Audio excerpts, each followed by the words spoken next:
Decision to Leave deserves an Oscar nomination.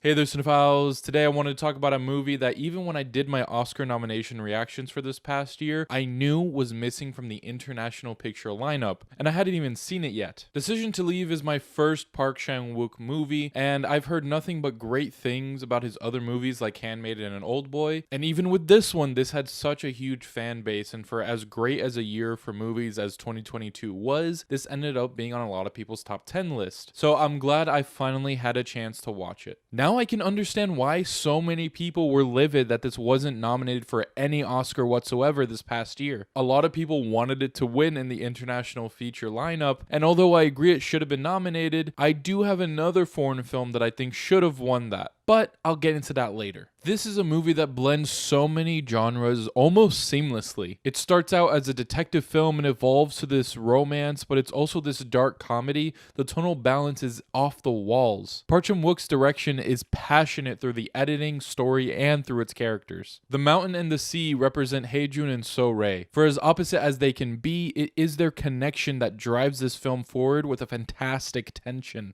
Hae-jun's an officer who's investigating the murder of So-rae's husband, who happens to be a suspect. As the investigation goes on, the relationship between the two gets more and more interesting. There's this voyeuristic lens in which we are seeing this connection build, and the use of focus also hammers home the sensuality of the film and how the pair looks at each other as well as their shifting dynamics. This is definitely a dense project that Park Chan-Wook has put together. I'm sure on more watches I will continue to appreciate this movie, as just about everything is symbolic, from the editing to the props to the color, and just, I don't know, it just all seems so intentional. But then why do I feel so torn on this movie that it's almost infuriating? Well, there's a moment towards the middle of the film where everything feels just about finalized, and all of the energy that was built up in the first half just stops. And then the second half plays out, and for certain things that do happen, as devastating as they may be, it didn't hit as hard as I wanted it to. I don't know, maybe on a rewatch all of the pieces will perfectly fall in place and I will love this movie, because again, everything else just seems so intentional. It's almost surgical in its direction. I mean, even thinking about how time was handled, the fluidity and the haziness was just so expertly done, which shows the insane craftsmanship from the editing and direction. And for as much as I could gush over this, let me get into the characters now. Hae-jun as the lead embodies this middle-aged stuckness perfectly. He is the mountain both in the positive and negative qualities. He is stable,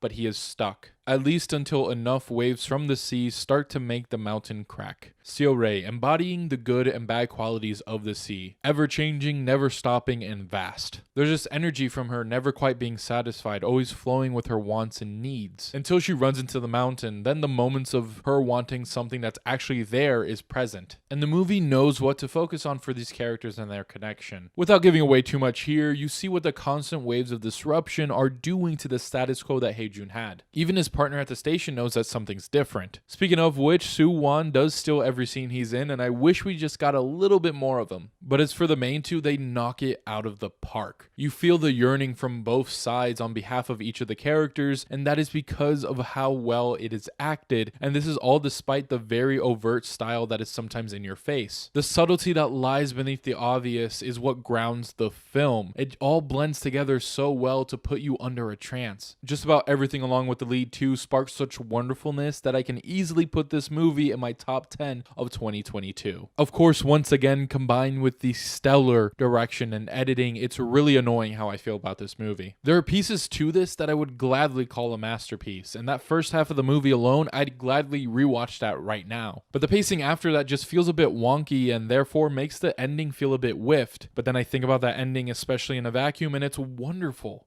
This is just hard to see where my feelings actually lie with this movie. I definitely need a rewatch. I give Decision to Leave a 3.5 out of 5 stars. Look, this is a rating that I wholeheartedly don't feel comfortable with, but it was the rating that I felt comfortable giving in the moment when I finished the movie. I could easily see this going up to a 4 or 4.5 on a rewatch. However, if on a rewatch that second half still feels like it's halted, it might go down to a 3. But anyways, getting into the Oscars controversy now, this should have been nominated in the international feature category. Of all the movies there, it's clearly the best one, and if it was nominated, it should have won. But if we're making this a perfect world and Decision to Leave was a allowed to be nominated, then RRR would have been nominated as well. And let's be real, it would have beat it out. But because India also whiffed on their selection and not selecting RRR to represent them, this allowed for All Quiet on the Western Front to be the big international movie of the year and allow itself to not only be nominated in multiple categories, but also be nominated for Best Picture, to win a bunch of other categories like Score, which should have went to Babylon. But